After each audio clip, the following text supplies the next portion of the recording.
vive la vida.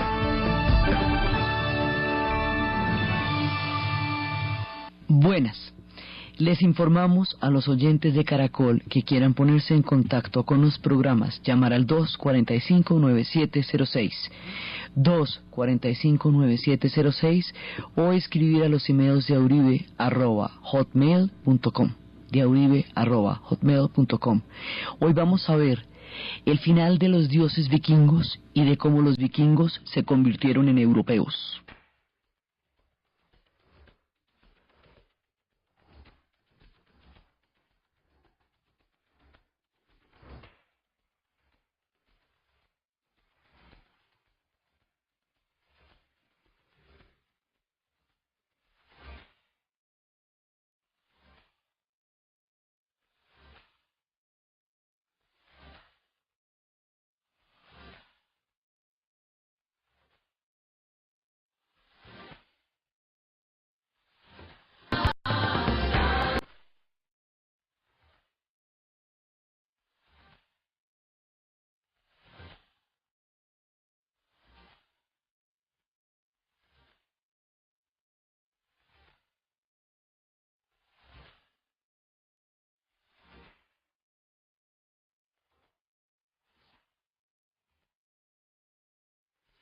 Bueno, nosotros hemos venido anunciando a lo largo de los diferentes relatos de la historia de los vikingos que algún día sus dioses van a morir.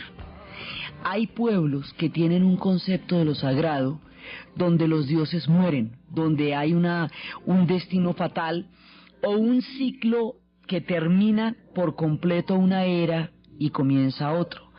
Entre los pueblos del mazdeísmo, entre Ahura Mazda, Zoroastro y Arimán en Irán, hay un momento en que va a haber un combate mortal entre Arimán y Zoroastro y va a ser como el juicio final y después empezará una nueva era. En el Apocalipsis también hay un punto de destrucción total de un mundo y comienzo de otro. La destrucción del mundo de los humanos y el comienzo de una nueva era de paz y de armonía, pero que primero atravesará un cataclismo de grandes proporciones, lo que tanto que existe el término apocalíptico para designar un ciclo de destrucción pavoroso. Entre los aztecas también existe una fatalidad, que algún día vendría una destrucción, y hay ciclos de destrucción en el mundo maya también, en donde se hablaba de momentos en que terminaba una era y empezaba otra. En el mundo de los vikingos, desde el puro principio de los tiempos está claro que sus dioses van a morir. Estos dioses no son inmortales, no son todos poderosos, no son indestructibles, están llenos de debilidades y de fragilidades, y en algún momento, como ellos usurparon una legitimidad, en algún momento ellos van a padecer todo eso y va a haber una venganza del mundo de los gigantes. ¿Se acuerda que ellos originalmente arrebataron un reino al mundo de los gigantes? Ellos no conjuran esto, porque por ejemplo los dioses griegos, para romper el ciclo de que Cronos castró a Uranos y luego Zeus castra a Cronos, entonces Zeus lo que va a hacer es que se reúne con todos los hermanos, los dioses del Olimpo, y se ponen de acuerdo en repartirse el cosmos y en repartirse el Olimpo, y todo bien, y quedan todos en paz. Los dioses griegos, cuando no van a morir en una batalla, no es que se van a agarrar Zeus contra Apolo y eso se den balazos con Artemisa, no, es que el mundo se va a cristianizar. Y esos dioses van a quedar en otros universos como lo estábamos viendo. Pero estos de aquí, los dioses germanos, los dioses vikingos, todos los dioses que estamos hablando, ellos van a morir. Desde el principio lo sabemos. Y van a morir en una batalla que es el fin de todos los tiempos. Esa batalla es el final de una era.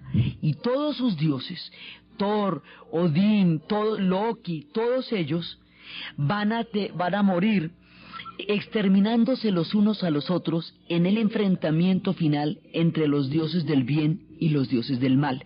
Las fuerzas del bien y las fuerzas del mal, los gigantes y todos aquellos que se van a encontrar en estos dramáticos sucesos van a aniquilarse mutuamente, y al aniquilarse mutuamente va a surgir una nueva era. Se habla de esta batalla, bueno, la batalla tiene el nombre de Ragnarok, que es el fin de la Valhalla y de los Ases y de los dioses vikingos, pero se habla de un fatalismo positivo, es decir, en la medida en que sus dioses van a morir en algún momento, pues esta gente acepta que llegará, cuando llegue la era de los cristianos, pues van a aceptar el cristianismo porque sus dioses iban a morir en algún momento también, ¿verdad? Entonces aceptarán otra era. Por eso en la conversión cristiana de los pueblos escandinavos no hay mártires. No hay un sufrimiento tan grande como hay en otros procesos de conversión, en otras, como por ejemplo San Andrew, o que fueron mártires en su momento. No, esto es a lo bien. O sea, pues si sus dioses mueren y hay otros dioses y hay otra era, y eso ya está dicho, pues hagámosle. Entonces no, ellos aceptan la cristianización después, porque también está escrito en su código que llegaría otro tiempo. Y al aceptar la cristianización, ellos van a entrar a formar parte de los europeos. Entonces, por eso, hoy vamos a ver también cómo sus dioses mueren, cómo aceptan la era cristiana, cómo ese mundo de los dioses va a llegar a manos de los subcreadores, que estábamos viendo eso la vez pasada, hoy vamos a continuar viéndolo, y cómo ellos llegarán a formar parte de la cultura de los europeos. Por eso Escandinavia hoy forma parte, hoy es Europa, si no es un continente distinto que arranque de Dinamarca para arriba, son europeos. Hay algunos de sus países están en la Unión, o sea, son parte de Europa. Tienen son distintos, pero son europeos a la final, porque terminaron por la vía de los asentamientos y de las mezclas y todo eso, formando parte de estos pueblos continentales que llevaban también mucho tiempo de civilización, pero estos fueron los forjadores de una parte fundamental de la civilización europea y serían después grandes naciones. Entonces, procedemos a contar el Ragnarok que tanto hemos anunciado. Esto es el final de todo, de la manera como ellos concebían sus dioses, una catástrofe, y está contada en 2 poemas que se ponen en boca de un acceso oculto, en el Voldspa, que es más o menos del año 1000. Un narrador vidente empieza a poder hablar con una magia la historia de lo que se llama el Ragnarok, el final de los dioses. Y esto es esa visión fatal que hemos visto desde el comienzo de los tiempos. Entonces, todo el mundo, Odín y Thor y los más poderosos defensores de Asgard, no podrían sino retrasar el final de la batalla. Todo el tiempo de la era vikinga, ellos están dilatando la batalla final, pero ellos no la pueden evitar. Por eso es que hace rato que están reclutando héroes en las batallas para que vayan con ellos a la Valhalla, y en la Valhalla se den el tremendo banquete con las valquirias y se tomen esas cervezas nórdicas que se toman allá, porque todos esos héroes que han venido siendo invitados al banquete de Odín es para que respalden a Odín en el momento en que se dé la batalla contra los gigantes. Entonces, esto ya lo teníamos desde hace rato arreglado. O sea, nosotros sabemos que eso va a pasar. Entonces, por un lado reclutando los héroes para el banquete de Valhalla, por el otro lado siempre cuidando el puente del arco iris, para que no se suban los gigantes por el puente del arco iris, para que el puente no se caiga, porque ese puente es el que determina que ellos puedan estarse defendiendo de un ataque de los gigantes, que cuentan con una gente poderosísima, con la serpiente del mal, con un montón de combo muy miedoso. Entonces ellos lo mantienen a raya con el arco iris. Pero todo esto, ya le digo, todo esto no es sino dilatando una cosa que de todas maneras va a pasar. ¿Hasta qué pasa? Entonces, ¿cómo empieza a pasar el Ragnarok? Lo primero que pasa es la muerte de Baldur. Baldur es el hijo de Odín y de Frigg, es el más querido de los Asir, el más bonito. Además es un dios de una belleza y es un dios, de una fascinación, y es de los consentidos de Asgard. Entonces, como el destino decía que este hijo de Odín iba a ser asesinado involuntariamente por su hermano ciego Hot, de ello, en ese momento Odín le va a pedir a todas las cosas y a todos los animales que prometan no hacerle daño a su hijo. Él no puede torcer el destino, puede pactar con él. Estos dioses no son más fuertes que el destino. Loki convertido en una figura, digamos, ¿se acuerda que Loki al principio es como bandido, como pícaro, como tomador de pelo, pero Loki también tiene una naturaleza perversa, y en la época del Ragnarok él va a desempeñar un papel fatal, porque él, cuando descubre que al único que no le han pedido que no hiera a este precioso Baldur es al muérdago, él le da una rama de muérdago al ciego hermano Hog, y este la dirige contra Baldur, que queda herido por la rama de muérdago y muere. Es el único elemento en toda la naturaleza, de las cosas animadas e inanimadas, a las que no se le ha llegado la solicitud de no herir a Baldur. Entonces, Baldur muere.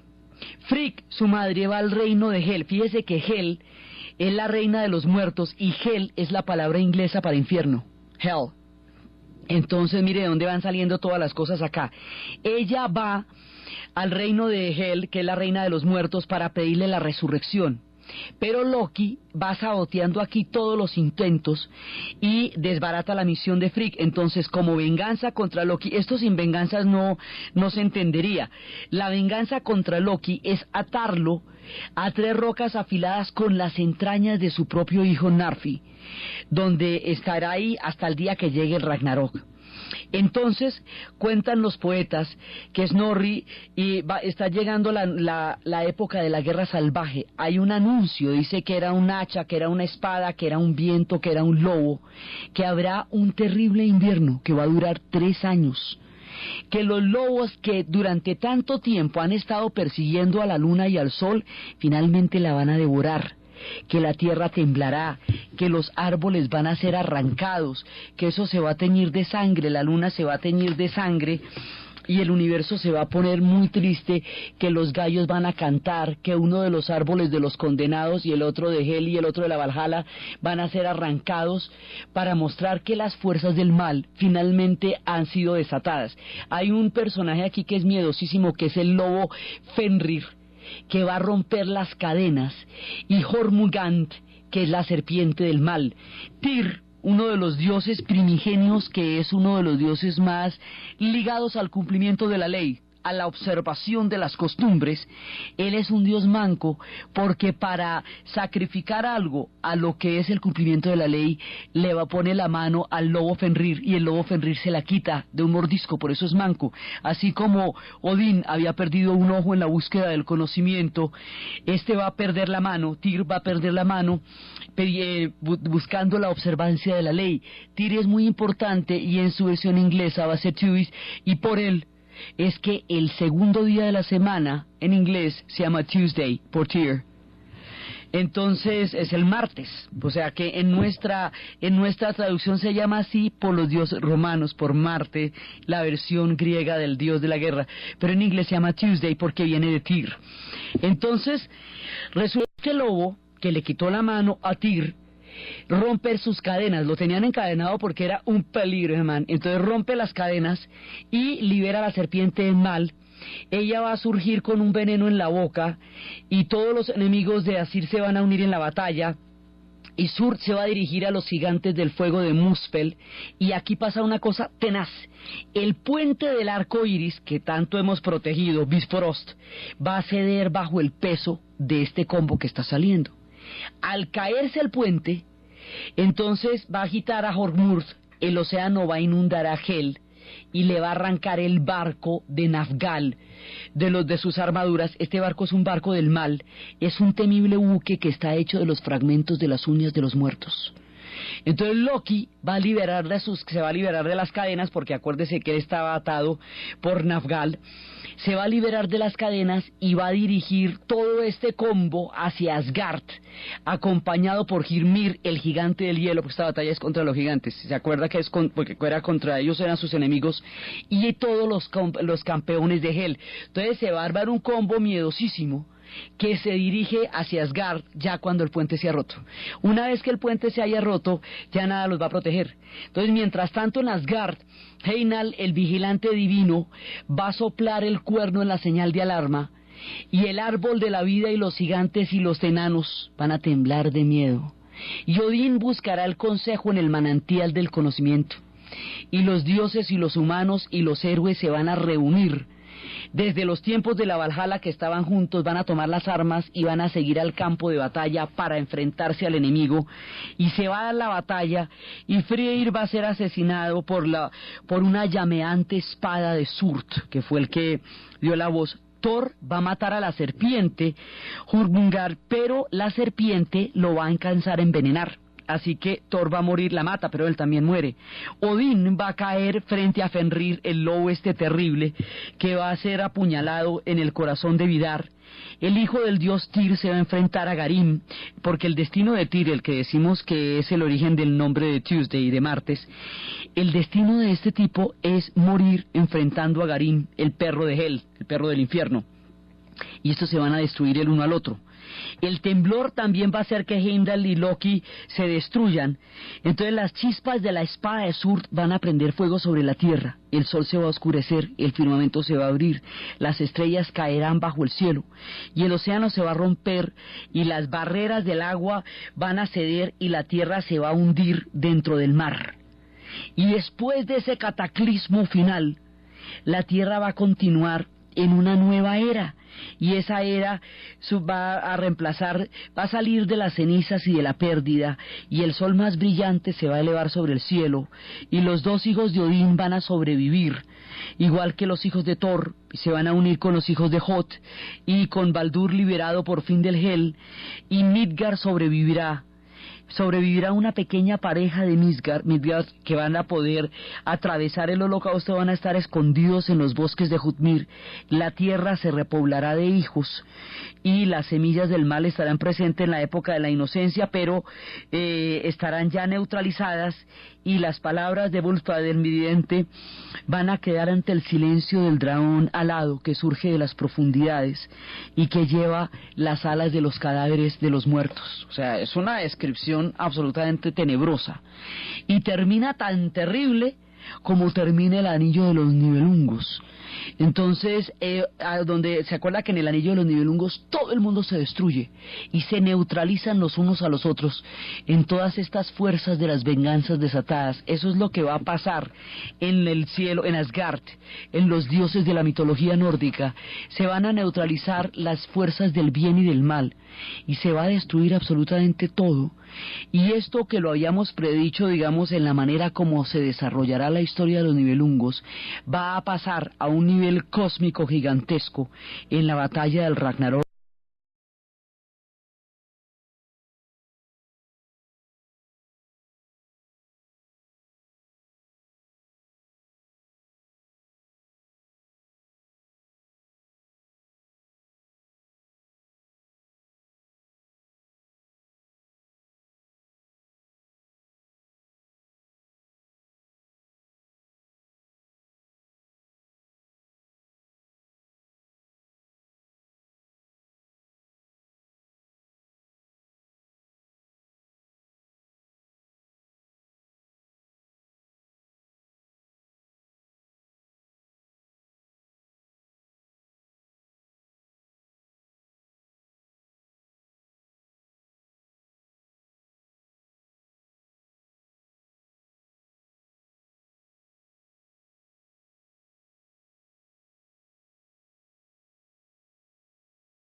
Ahora, estos dioses se acaban, pero la vida sigue, y los vikingos seguirán, se volverán cristianos, y en un futuro crearán grandes naciones.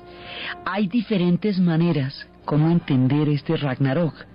Los escandinavos van a continuar y van a asumir el cristianismo poco a poco, gradualmente. Nosotros vimos un capítulo completo en cómo se cristianizan los vikingos, cómo este es un proceso sincrético, gradual, cómo se va dando a lo largo de siglos poco a poco, y lo van aceptando otra nueva era, y van a entrar en otra cultura y van a entrar en otra cultura, además porque hay un momento en que ya se han asentado tanto en las tierras continentales europeas que ya no tiene caso ir a invadir a los mismos primos, ¿ve? O sea, cuando ya hay asentamientos vikingos en Francia y en Inglaterra, pues usted ya no tiene caso ir a saquear Inglaterra, porque ya primero no hay que saquearle, y segundo ya termina saqueando a los primos, y acuérdese que ellos sí tampoco, pues.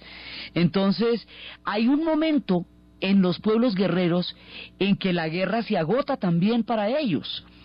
Hay un momento en que ya no hay qué tierra saquear, las fortalezas y los castillos de los europeos se han hecho cada vez más grandes y más poderosos, ya están alertas, ya no existe el elemento sorpresa de las primeras oleadas, muchos se han sedentarizado, empiezan a darse los fundamentos políticos de la formación incipiente de los estados nacionales, luego los poderes empiezan a centralizar, y en la medida en que se empiezan a centralizar, esta forma de vida se va haciendo cada vez menos viable. Hay un momento en que eso pasa, digamos, los guerreros después de años o siglos, según las historias de los pueblos, que de estarse guerreando con todos los demás pueblos, en algún punto se integran y se sedentarizan y forman parte de las culturas que otrora atacaron tanto, y las modifican y las transforman, pero en algún momento entran a formar parte de ellos. Pues pasa con los vikingos, pasó con los otomanos, es como una de las leyes, con los mongoles también, una de las leyes de los pueblos que se han consagrado en la historia a través de las batallas. Entonces los vikingos van asumiendo una nueva manera de entender el mundo, pero no es, digamos, no es una manera trágica, sino es una manera de entender que los tiempos cambian, y que ellos también van a cambiar con los tiempos, que sus formas de vida en un momento dado ya se hacen mucho más difíciles de manejar, y lo aceptan frescamente y se van metiendo poco a poco en el mundo de los europeos. Esa es la forma vikinga.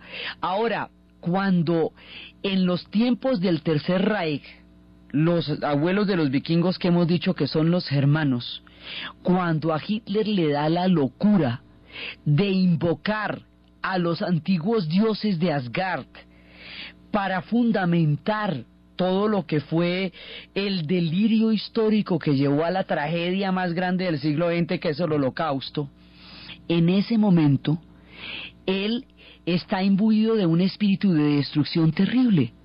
Y cuando le llega el Ragnarok a los alemanes en el siglo XX, la destrucción es del tamaño de la que acabamos de describir, pero es porque Hitler ha propuesto que si Alemania no está bajo el Tercer Reich, entonces no debe existir en absoluto.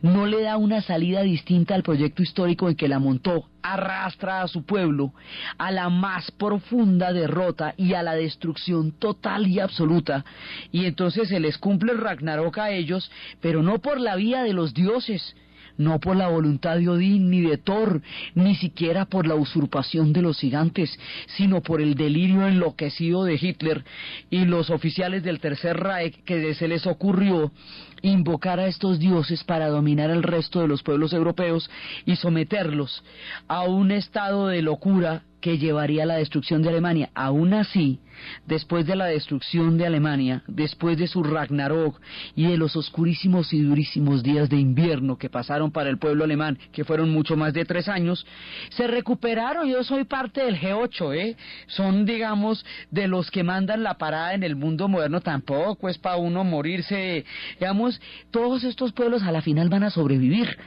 Sí, van a poder seguir adelante y todo bien, tienen su momento durísimo, pero salen adelante, y los escandinavos no van a vivir esa destrucción, porque aceptan con ese fatalismo positivo la llegada de los nuevos tiempos. Entonces así es como va a suceder esto. Entonces volvemos otra vez a los diferentes planos.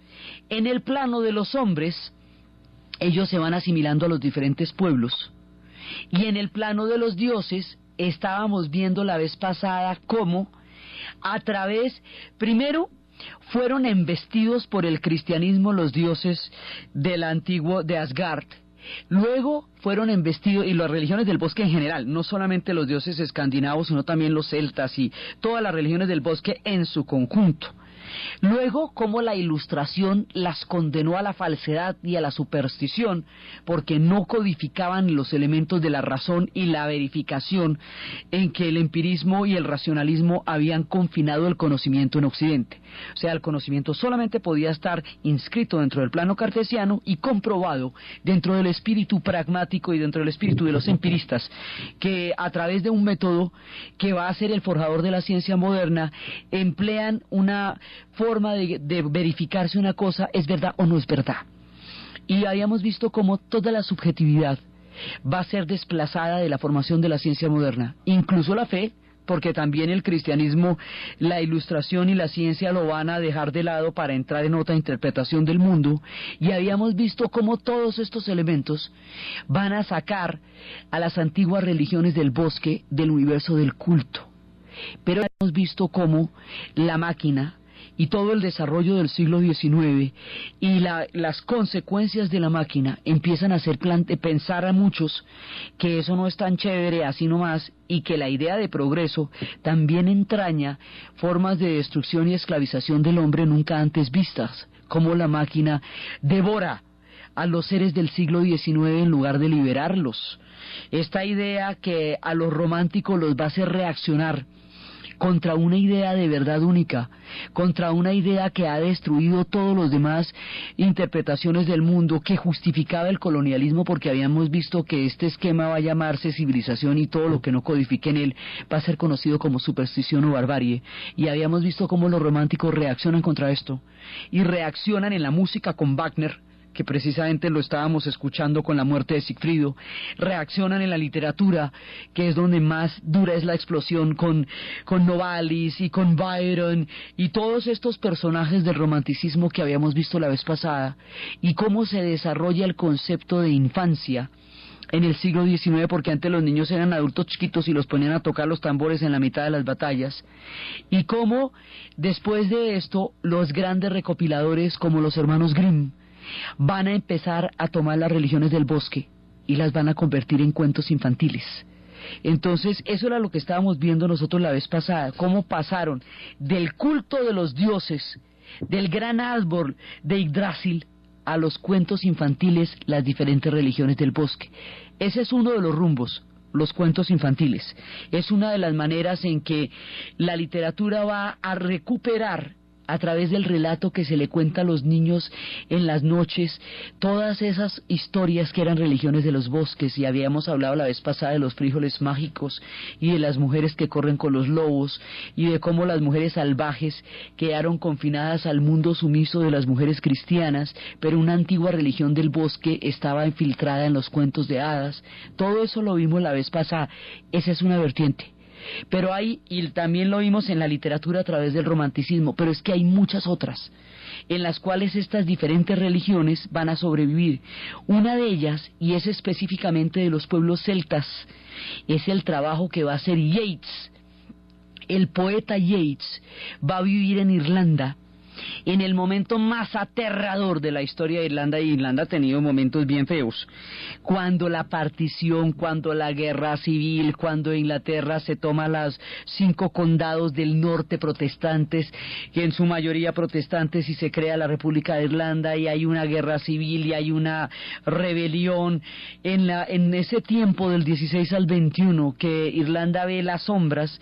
Cuando Irlanda estaba más golpeada, Yeats decide que la manera de sacar adelante la cultura, el pueblo irlandés y su propia conciencia, es recuperar los antiguos dioses del mundo celta, toda la mitología del mundo celta, para hacerlos sentir orgullosos de su propia valía y herederos de una gran mitología y de un riquísimo mundo del bosque. Y de esa manera, antiguos dioses y plantas y encantamientos que habían estado en el pasado confinados a todas estas historias que hemos contado, surgen en la imaginación poética de Yeats para el alma del pueblo irlandés.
Así va pasando con Yeats y el pueblo irlandés.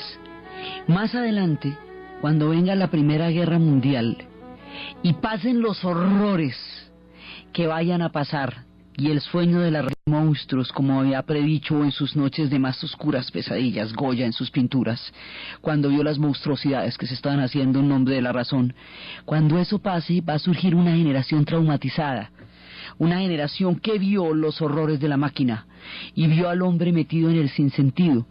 La Primera Guerra Mundial careció de cualquier significado. Era un absurdo total y gigantesco que llevó a una generación entera de europeos hacia la muerte.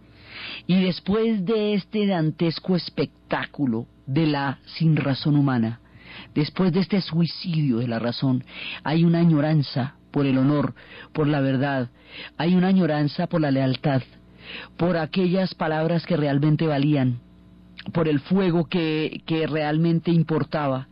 Y eso es lo que va a hacer que Tolkien y sus compañeros, ellos tenían un círculo de mitología, pero los compañeros de Tolkien van a morir en la batalla, solo sobreviven 2, y Tolkien tiene la misión histórica de rescatar este círculo de mitología para hacerlo visible para los ingleses.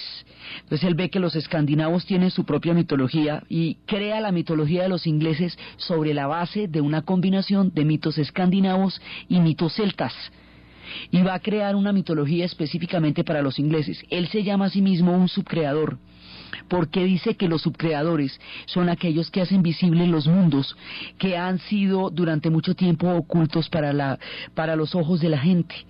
Entonces es cuando rescata de nuevo a los elfos, a los enanos, a las hadas, y empieza a sacarlos hacia el reino de la luz, y vuelven las criaturas del subsuelo, vuelven las criaturas de la luz, y empiezan a ser visibles para las futuras generaciones. Es ahí, en los tiempos de mayor oscurantismo, cuando las criaturas del reino de la luz vienen a iluminar con sus valores de lealtad. Hoy por hoy también hay un reverdecimiento de la necesidad mitológica por lo mismo, porque las guerras dejaron de tener sentido, los guerreros dejaron de tener honor, los enfrentamientos dejaron de tener causas y empezaron a convertirse en sangrientas e irracionales batallas en donde la máquina fue borrando todo lo humano y todo lo que había de razón o de inocencia. Entonces por eso ahora es tan importante y la gente desea tanto volver a encontrar estos seres de las mitologías, y por eso el éxito del Señor de los Anillos en las películas, y por eso vienen sagas y sagas, Narnia, porque Lewis también era un amigo de Tolkien. Tenían diferencias profundas porque Lewis creía en las analogías y Tolkien no, pero igual en las alegorías básicamente, y Tolkien no, pero igual todos son subcreadores. Unos y otros son subcreadores, y vemos muchas sagas siguiendo las mitologías, porque en las mitologías hay honor, hay lealtad, hay verdad, hay palabras que se respetan, hay conceptos que son valederos, y no es la ciega máquina destruyendo lo que se mueva y la sinrazón detrás de la destrucción ciega. Por eso los subcreadores vuelven a nosotros una y otra generación después. Tolkien fue reconocido ampliamente en la contracultura durante los años 60, porque es ahí cuando empiezan a rescatarse otros tipos de conocimiento y cuando empieza a cuestionarse que solo el plano cartesiano y el empirismo sean condiciones para poder entender lo que es verdad. Empiezan a cuestionarse las verdades únicas. Dicen, sí, eso es chévere y es la ciencia moderna y está muy bien, pero no es la única verdad, porque el universo humano es muchísimo más rico y más complejo, y empiezan a rescatar la fantasía y empiezan a rescatar otras verdades. La magia vuelve a tener un lugar, lo vuelve a tener en la literatura fantástica, y es a través de los relatos de Tolkien, que escribe El Señor de los Anillos durante la Segunda Guerra Mundial. Antes de que empiece la guerra en 1939, ha hecho una conferencia que se llama El Derecho de las Hadas. Y el Derecho de las Hadas es cuando dice que cuando las historias son terribles, que cuando los pueblos viven épocas monstruosas como la que en ese momento se avecinaba en Europa, si la mente está metida dentro de la guerra todo el tiempo, entonces la mente también es prisionera.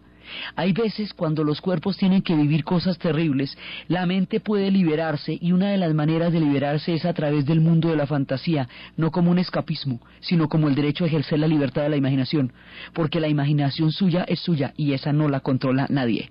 Entonces, la imaginación como libertad, no como escape, sino como una posibilidad histórica y cósmica de ver un horizonte más allá de lo propio inmediato en el que se está viviendo. Ese es el derecho a las hadas que reivindica Tolkien. Entonces, ahí es cuando empieza a escribir durante todos los años de la Segunda Guerra Mundial El Señor de los Anillos. Va a escribirlo antes y durante, porque se duró 14 años escribiendo esa obra. Entonces empiezan a recuperarse todas estas mitologías, y ya no son religiones, pero sí están en el universo humano. Ray Bradbury, un autor de ciencia ficción, que además es un hombre que puede entender los diferentes tiempos, pero además puede entender las verdades del corazón humano.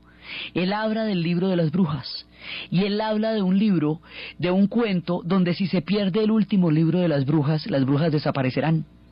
Entonces es toda la lucha por conservar ese libro, porque ahí está la existencia de las brujas. Entonces las leyendas, los cuentos de hadas, la literatura fantástica, los cuentos infantiles, la reacción del romanticismo, la música, es la manera como todas estas religiones siguen existiendo. Es a donde fueron los dioses de Asgard después del Ragnarok. Ellos sí siguen existiendo, pero ya no como objeto de culto, sino como una gran mirada a la cultura y a la civilización humana, a través del derecho a la libertad de la imaginación y a través del retorno a las lealtades y a las amistades verdaderas que planteaban estos dioses a lo largo de sus sagas y de sus historias. Entonces allá se fueron. ¿Dónde están? En la cultura, están en los cuentos, están en la música, están en la literatura y ahora en el cine. Allá han llegado los diferentes dioses que habíamos visto morir en el Ragnarok. Entonces eso pasa en el plano de los dioses. Los dioses sobrevivirán en otros terrenos, pasarán siglos, ilustraciones, pasarán muchas cosas, pero ellos sobrevivirán, y en esta época seguimos hablando de ellos, y la gente sabe quién es Thor y quién es Odín, porque han sobrevivido a los tiempos mucho más allá del Ragnarok, en donde ellos desde el principio sabían que iban a morir. Murieron en ese plano, pero existen en otros diferentes planos. Y de esa manera la herencia vikinga se preservó a lo largo del tiempo. Eso desde el relato de los dioses. Ahora, ¿qué pasa con los hombres? ¿Qué pasa con los vikingos mismos? Los vikingos mismos, al cristianizarse, se asimilan a los pueblos europeos. Y el caso de la asimilación más grande que nosotros vamos a ver, pues es el caso de los normandos, que cuando los francos les dijeron a los normandos, mire, le vamos a dar esta tierra para que usted se quede con esa tierra, se convierta en una especie de tapón para impedir que las siguientes invasiones vikingas vengan para acá, y de ahí en adelante usted coge esa tierra, pero con la condición de que no la monte. Usted coge la tierra y suave, ¿me entiende? Ahí se queda. Y a mí no me aparece un vikingo por el Sena para un remedio más, porque es que no me aguanto eso. Cuando eso pasa, los normandos se asientan. ¿Quiénes son los normandos? Los vikingos cristianizados. Entonces, ¿que dónde están? En Francia. Y después de eso van a invadir Inglaterra. Y cuando invadan Inglaterra, crearán el destino definitivo de la nación inglesa. Porque Inglaterra va a quedar, digamos, su forma acabada y última es la que van a coger después de la invasión normanda. De ahí en adelante no nos va a invadir más nadie, más nunca, ¿sí? Y hasta el tiempo moderno. Los normandos forjan ya la última etapa de toda esta temprana Inglaterra. Entonces llegarán allá los normandos. A su vez, cuando los normandos invadan Inglaterra, antes de eso estaban los sajones. Los sajones eran también pueblos hermanos, pero ellos habían llegado mucho antes. Estos habían sometido a los celtas. Entonces cada uno que se ve sometido monta su leyenda. Cuando los celtas se vieron sometidos por los sajones, echaron el cuento de Arturo. Cuando los sajones se vayan a ver sometidos por los normandos, van a sacar dos leyendas para mostrar cómo se sienten oprimidos por esta nueva invasión. Esas dos leyendas tendrán lugar, una de ellas en los bosques de Sherwood, y será la leyenda de Robin Hood, y la otra será la leyenda de Ivanhoe. Y estos tres personajes, Arturo en tiempos de los celtas, y Ivanhoe y Robin Hood en tiempo de los sajones contra los normandos, formarán parte de los espíritus de los bosques, de la formación de la temprana Inglaterra.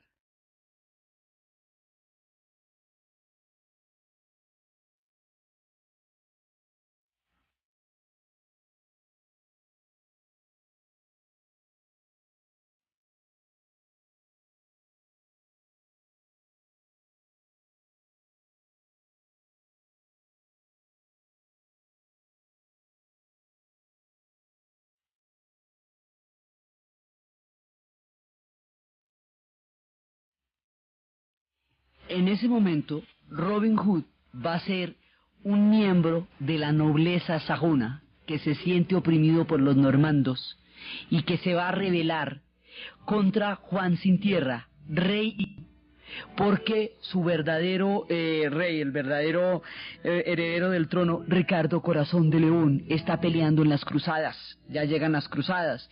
Entonces Ricardo Corazón de León, como está peleando en las cruzadas, no está gobernando Inglaterra. Juan sin Tierra está gobernando Inglaterra, y estos ya son dinastías normandas. Entonces Robin Hood considera que estos personajes son usurpadores y son opresores del mundo que los sajones habían creado, y por eso es que le roba a los ricos para darle a los pobres en los bosques de Sherwood en ese momento. Ahora, Juan sin Tierra, que es el que está gobernando en ese momento, es un tipo que no goza de legitimidad y que a su vez embarca su reino en muchas guerras que desgastan la ya fatigada corona, que está sufriendo las lesiones de estar participando en una cruzada. Y en ese momento los nobles van a presionar a Juan y le van a decir que él no puede tomar esas decisiones sin consultar con los nobles, y le van a arrancar la madre de la historia del parlamento en el mundo moderno, la Carta Magna. Y al suscribir la Carta Magna como acuerdo, en el cual los gobernantes no pueden disponer de las guerras de sus pueblos sin acuerdo de los nobles, sin consultar con su pueblo, no los pueden ir a meter en guerras por allá terribles, empezamos a revivir otra de las antiguas instituciones vikingas, que es el Althing, el parlamento. Las formas políticas de los vikingos van a sobrevivir. Los parlamentos son la base de la política moderna, y eso es un invento incipiente de los Althing, de los pueblos vikingos, el concepto de legalidad mezclado con muchos otros, por supuesto, con el derecho romano, con el código napoleónico, con muchas otras formas. Pero los parlamentos y la observación de la ley y el sistema tan complejo que tenían los vikingos de legislarse va a sobrevivir a través de sus descendientes. Entonces, cuando se creen naciones como Inglaterra y se suscriba la Carta Magna, ahí está la presencia de las antiguas legislaciones vikingas. Los vikingos, los normandos, van a dar origen a dos estados, como habíamos dicho, a Inglaterra por un lado y a Francia por el otro. Los ingleses tendrán sometida a Francia hasta las épocas de Juana de Arco, y solo en los tiempos de Juana de Arco es que van a poder configurarse en una sola nación, los franceses.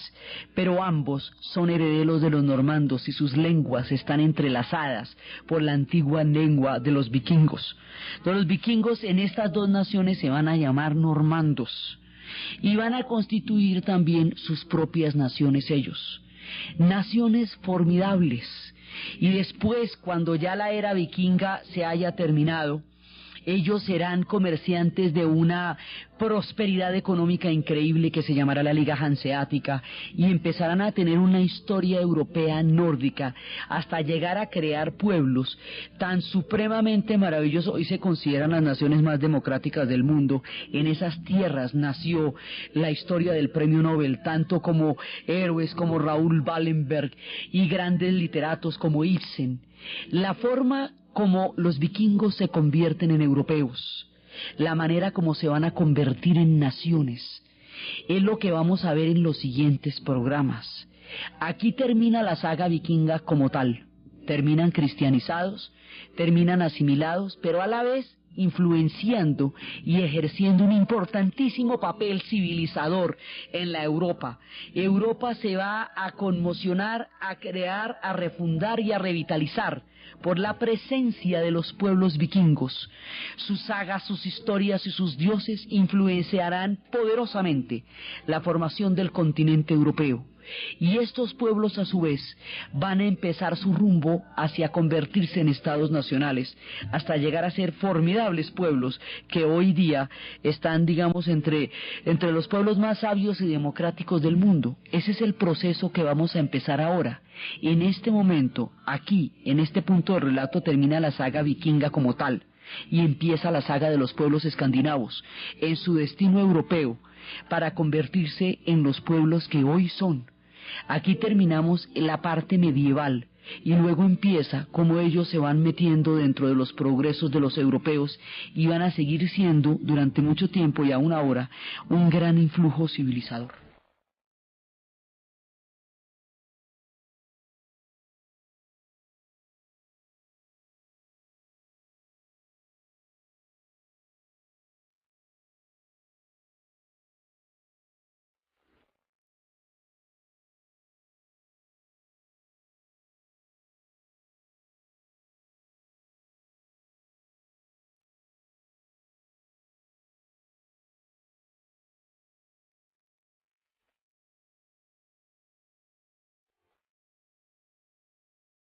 Entonces, desde los tiempos de los vikingos que cruzaban las mares hasta las épocas en que sus asentamientos van cambiando sus formas de vida, desde el horror del Ragnarok hasta la supervivencia de los dioses a través de la música, la literatura, los subcreadores, las nuevas conciencias en tiempos terribles que traen a la mente los tiempos heroicos, desde las sagas, desde el árbol de Yggdrasil, desde los nuevos mundos, desde los enanos y los elfos, desde los normandos y los sajones, desde las leyendas que brotan alrededor de la presencia de estos pueblos y su transegar por el gran río de la historia. En la narración, Diana Uribe; en la producción, Ernesto Díaz, y para ustedes, feliz domingo.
de conversión en otras, como por ejemplo San Andrew, o que fueron mártires en su momento. No, esto es a lo bien. O sea, pues si sus dioses mueren y hay otros dioses y hay otra era y eso ya está dicho, pues hagámosle. Entonces no, digamos, ellos aceptan la cristianización después porque también está escrito en su código que llegaría otro tiempo.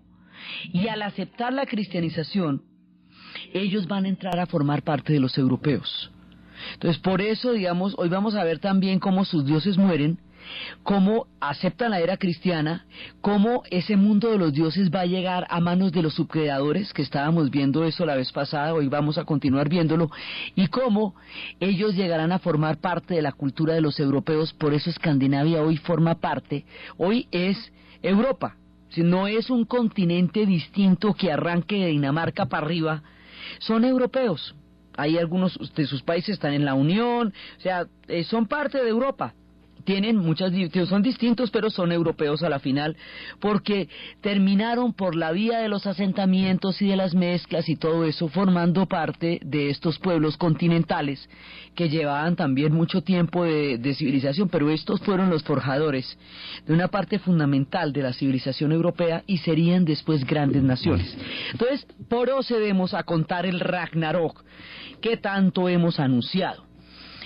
Esto es el final de todo, de la manera como ellos concebían sus dioses, es una catástrofe, y está contada en 2 poemas que se ponen en boca de un acceso oculto, en el Voldspa, que es más o menos del año 1000.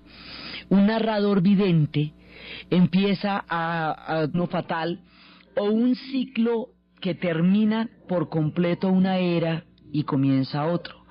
Entre los pueblos del mazdeísmo, entre Ahura Mazda, Zoroastro y Arimán en Irán, hay un momento en que va a haber un combate mortal entre Arimán y Zoroastro, y va a ser como el juicio final, y después empezará una nueva era.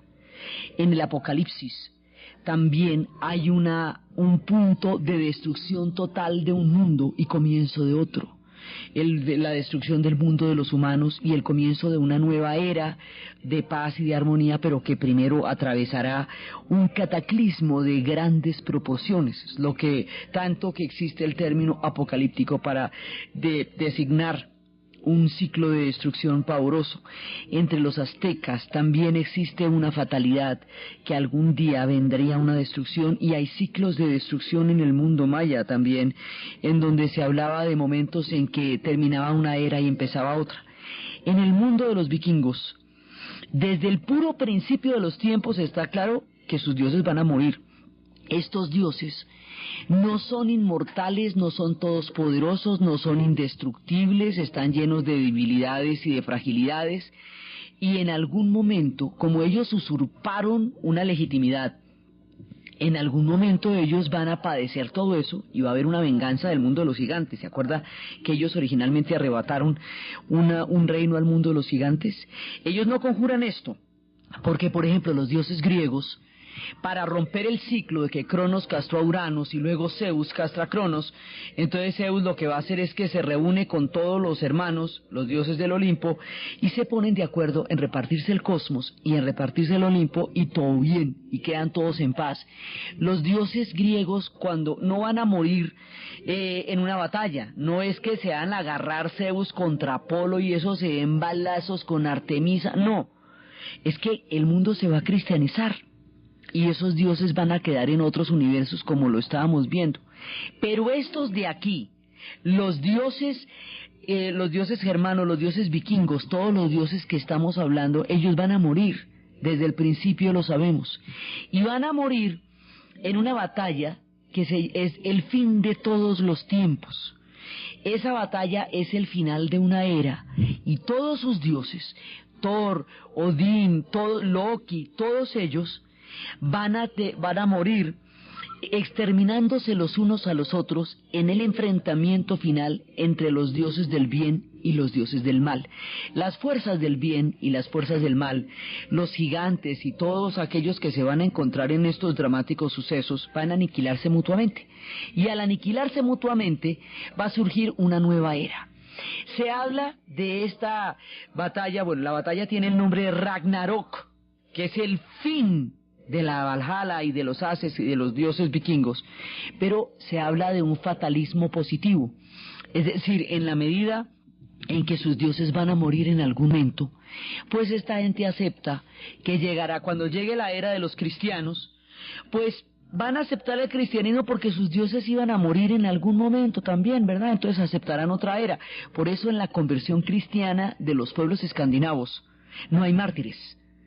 No hay digamos, un sufrimiento tan grande como hay en otros procesos, a poder hablar con una magia la historia de lo que se llama el Ragnarok, el final de los dioses. Y esto es esa visión fatal que hemos visto desde el comienzo de los tiempos. Entonces, todo el mundo, Odín y Thor y los más poderosos defensores de Asgard, no podrían sino retrasar el final de la batalla. Todo el tiempo de la era vikinga, ellos están dilatando la batalla final, pero ellos no la pueden evitar. Por eso es que hace rato que están reclutando héroes en las batallas para que vayan con ellos a la Valhalla, y en la Valhalla se den el tremendo banquete con las valquirias y se tomen esas cervezas nórdicas que se toman allá, porque todos esos héroes que han venido siendo invitados al banquete de Odín es para que respalden a Odín en el momento en que se dé la batalla contra los gigantes. Entonces, esto ya lo teníamos desde hace rato arreglado. O sea, nosotros sabemos que eso va a pasar. Entonces, por un lado reclutando los héroes para el banquete de Valhalla, por el otro lado siempre cuidando el puente del arco iris, para que no se suban los gigantes por el puente del arco iris, para que el puente no se caiga, porque ese puente es el que determina que ellos puedan estarse defendiendo de un ataque de los gigantes, que cuentan con una gente poderosísima, con la serpiente del mal, con un montón de combo muy miedoso. Entonces ellos lo mantienen a raya con el arco iris. Pero todo esto, ya le digo, todo esto no es sino dilatando una cosa que de todas maneras va a pasar. ¿Hasta qué pasa? Entonces, ¿cómo empieza a pasar el Ragnarok? Lo primero que pasa es la muerte de Baldur. Baldur es el hijo de Odín y de Frigg. Es el más... Vive la vida.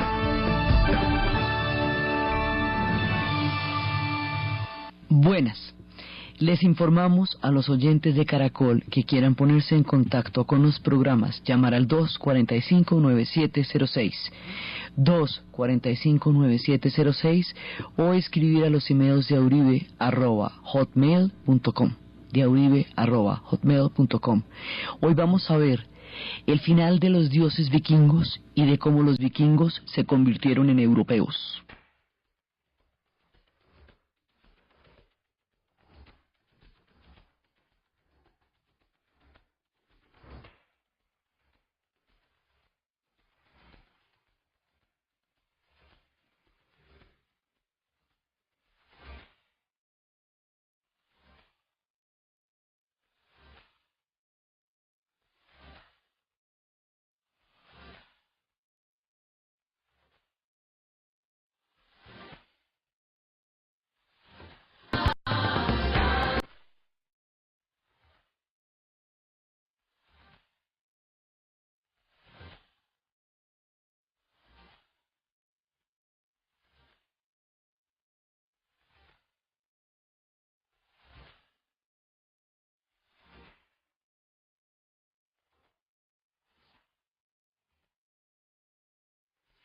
Bueno, nosotros hemos venido anunciando a lo largo de los diferentes relatos de la historia de los vikingos que algún día sus dioses van a morir. Hay pueblos que tienen un concepto de lo sagrado donde los dioses mueren, donde hay un destino